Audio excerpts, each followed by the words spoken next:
আসসালামু আলাইকুম বন্ধুরা, কেমন আছেন? এই স্যার ইলেকট্রনিক্স চ্যানেলের পক্ষ থেকে আপনাদেরকে স্বাগতম। তো আজকের ভিডিওর টপিক হচ্ছে ব্যাটারি হাইড্রোমিটার দিয়ে কীভাবে ব্যাটারির গ্র্যাভিটি টেস্ট করবেন। সম্পূর্ণ ভিডিওটা দেখাবো। তার আগে আমরা ব্যাটারি সম্পর্কে ভালোভাবে জেনে নেই।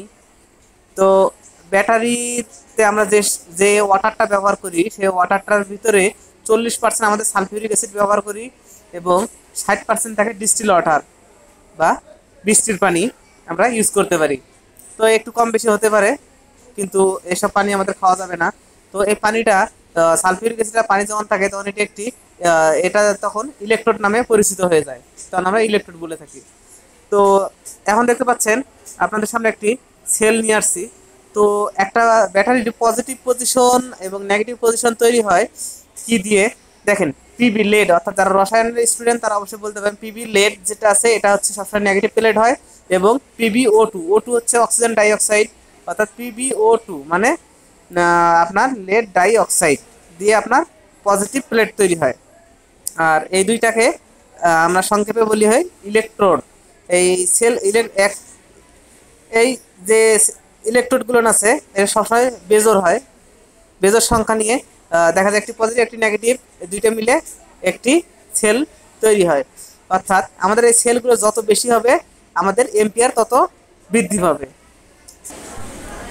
তো এটা এখন দেখতে পাচ্ছেন ব্যাটারির ভিতরে আমরা কিভাবে আসলে ডিসি ভোল্টেজটা পাই। এই পিবি লেড যেটা আর পিবি ডাইঅক্সাইড যেটা এই দুটোর সাথে বিক্রিয়া করে রাসায়নিক বিক্রিয়ার ফলে আমরা ডিসি ভোল্টেজটা পাই। হ্যাঁ, আমরা যে ভোল্টেজটা পাই দেখেন আমাদের ভোল্টেজটা কিন্তু সবসময় ডিসি হয়। হ্যাঁ, ডিসি ভোল্টেজ মানে সমানভাবে যায়। আমাদের এই ভোল্টেজটা কিন্তু এসি ভোল্টেজ না। দেখেন এখন আমার সাইকেল তৈরি হচ্ছে, এই পালসটা তৈরি হয় না, যার কারণে এটা ডিসি ভোল্টেজ। তো আমাদের ব্যাটারি হচ্ছে গাড়ির ব্যাটারিগুলোর সেল অনেক পাতলা হয় এবং আইপিএস ইউপিএস ইত্যাদির ব্যাটারিগুলোর সেলগুলো অনেক দেখেন মোটা হয়। তো পাতলা সেলে দেখেন খুব দ্রুত চার্জ হবে এবং দ্রুত চার্জ ফুরায়। আর এই মোটা সেলগুলোতে চার্জ হতেও সময় লাগে এবং ডিসচার্জ হতেও সময় লাগে। তো আমাদের ব্যাটারিগুলোর ভিতরে সেলগুলো দেখেন এমনভাবে বসানো থাকে কোনো সেলের সাথে কোনো সেল কখনোই শর্ট হতে পাবে না। হুম, মানে যেন একটা সেলের সাথে আরেকটা সেল লাগবে না। অর্থাৎ প্রত্যেকটা সেলে আলাদা আলাদাভাবে আমরা ইলেকট্রোড পরিমাপ করব, ঠিক আছে, হাইড্রোমিটার দিয়ে। তো চলেন আমরা এখন প্র্যাকটিক্যালে আগে মিটারের যে মূল স্কেল স্কেলটা দেখবো। এটা হচ্ছে কক। এই ককের সাহায্যে আমরা পানি উঠাবো ব্যাটারির ভিতর থেকে। আর এটা হচ্ছে সিলিন্ডার, এটা হচ্ছে আমাদের রাবারের একটা পাঞ্চার, ছোট ছোট বাচ্চাদের যে ড্রপ দিয়ে ওষুধ খাওয়ায় এইরকম টাইপের। তো ওটা আমরা ম্যাক্সিমাম চাপ দেবো, কিন্তু হ্যাঁ ম্যাক্সিমাম চাপ দিয়ে পানি উঠাবো। আর কখনোই জোরে ছেড়ে দেবো না, জোরে ছেড়ে দিলে কিন্তু আমাদের এই যে টিউবটা কিন্তু অনেক পাতলা। তো এই যে মিটারটা দেখতে পাচ্ছেন এখানে কিন্তু দুইভাবে মাপা যায়, এক স্কেলের সাথে আর দ্বিতীয়ত কালারের সাথে। এখানে দেখেন তিনটা কালার আছে, হ্যাঁ, রেড, গ্রিন আর ইয়েলো, তিনটা আছে কালার। আর এই যে এপাশে দেখতে পাচ্ছেন একটা স্কেল রয়েছে। এই স্কেলের সাহায্যে আমরা এটা মাপতে পাবো। তো এই যে ইয়েলো কালার দেখতে পাচ্ছেন, ইয়েলো কালারে আমার 1.1। আর এই যে ইয়েলো কালার থেকে গ্রিন কালারের মাঝামাঝি পর্যন্ত দেখতে পাচ্ছেন একটা দাগ আছে। এর ভিতরে যদি থাকে তাহলে বুঝতে পারবো আমাদের যে ব্যাটারিতে চার্জ ভালো আছে এবং ওই সেলের পানিগুলো অর্থাৎ ইলেকট্রোডগুলো ভালো আছে। এবং গ্রিনে যদি থাকে, গ্রিনের দেখেন দাগের উপরে যদি থাকে তাহলে বুঝতে পারবো সেটাও মোটামুটি অনেক ভালো আছে, কিন্তু চার্জ কম আছে। আর রেডে যদি যায় তখন ওটা পুরোটাই নষ্ট।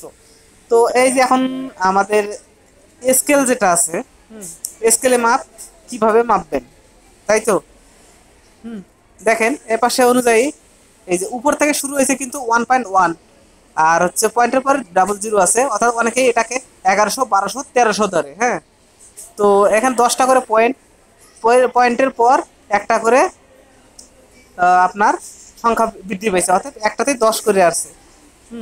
100, 100 হইতে 100, অর্থাৎ 1100 তে 1200, 1300, তাহলে 100 হচ্ছে।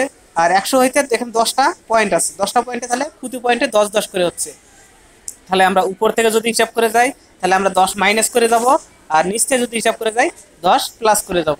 তো আমরা উপর থেকে হিসাব করে আপনাদের দেখাবো। তো এটা আমরা কিভাবে এর ভিতরে ঢুকাবো। প্রথমত উপরে মাপটা উপরের দিকে রাখবো এবং নিচে আমাদের সিলিকন যেখানে ভরানো আছে সেটা নিচের দিকে দিব। এভাবে আমরা এটাকে আটকিয়ে নেব। তো আশা আশা করি বুঝতে পারছেন কিভাবে মাপে। আর এই যে স্কেলের যে মাপটা, সেই স্কেলের মাপের আপনাদের যারা মাপতে চান তাদের আমি দিয়ে দিচ্ছি চার্টশিট। দেখেন আপনার এই যে 1110 থেকে 1130 পর্যন্ত 0% চার্জ, কত পার্সেন্ট চার্জ আছে আপনি নিজে বুঝতে পারবেন।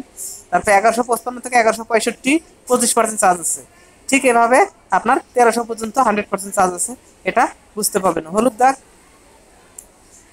নীল দাগ এবং সব দাগে অনুযায়ী বুঝতে পারবেন। তো আমি এখন আপনাদেরকে প্র্যাকটিক্যালি দেখানোর জন্য ব্যাটারিতে নিয়ে আসলাম। মিটার ছাড়াও কিন্তু আমরা চার্জ মাপতে পাবো, আপনারা চার্টে দেখতে পাচ্ছেন। তো আমরা ম্যাক্সিমাম চাপ দিব এই রাবারের থিম্বলটাতে। চাপ দেওয়ার পরে আমরা জোরে ছেড়ে দেবো না, জোরে ছেড়ে দিলেই কিন্তু পানির চাপে এটা উপরের দিকে এসে ধাক্কা লেগে ভেঙে যেতে পারে। হ্যাঁ, এটা কিন্তু অনেক পাতলা, খুব সাবধানের সহিত কাজ করবেন। আর এটা একটু ফুটা হয়ে গেলে বা ভেঙে গেলে কাজ করবে না। দেখেন আমাদের হলুদ দাগের একটু উপরে আছে, হলুদ দাগের একটু উপরে, অর্থাৎ নীল দাগ সোয়া সোয়া ভাব। তাহলে আমরা কি করব, এটা আমাদের এই ব্যাটারিটার সেল মোটামুটি চার্জ আছে এবং ইলেকট্রোডগুলো ভালো আছে, অর্থাৎ পানিও ভালো আছে, ইলেকট্রোডগুলো ভালোভাবে কাজ করছে। এবং আমরা এখন আরেকটা ব্যাটারি মেপে দেখি। তো আমরা এসব জেনারেটরের ব্যাটারি মেপে দেখতেছি। এসবের পানি খারাপ ছিল, পানিগুলো চেঞ্জ করছি আমরা, চেঞ্জ করে আজকে পানি ঢুকাইছি, দেখি কি পরিমাণ চার্জ হচ্ছে, কোনটা ইলেকট্রোডের অবস্থা কিরকম। তো দেখেন এটা প্রায় গ্রিন, মানে আপনার গ্রিনের মিডল বরাবর পার হয়ে গেছে, অর্থাৎ এই সেলে চার্জ কম আছে কিন্তু ইলেকট্রোডটা আর কি ভালো আছে, এখনো খারাপ হয়নি। অতটা ভালো যে বলা যাবে তা না, মানে ইলেকট্রোডটা ভালো আছে কিন্তু চার্জ তেমন নাই বললেই চলে। তাহলে এখন আমরা আরেকটা ব্যাটারি মেপে দেখি।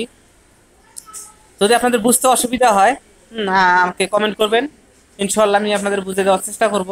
আর নতুন নতুন কাজ শেখার জন্য এবং বন্ধু বান্ধবদেরকে কাজ শেখানোর জন্য চ্যানেলটি শেয়ার করতে পারেন।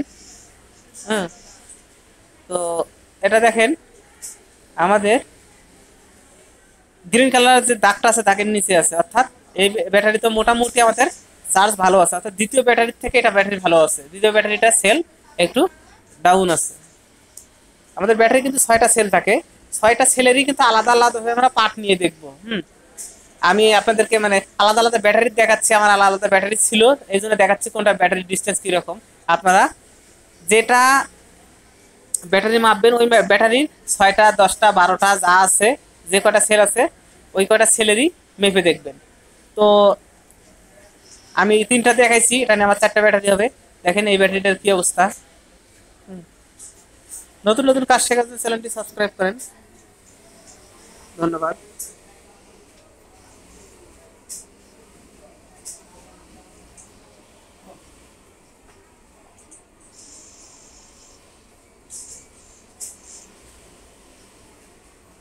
মোটামুটি ভালো আছে।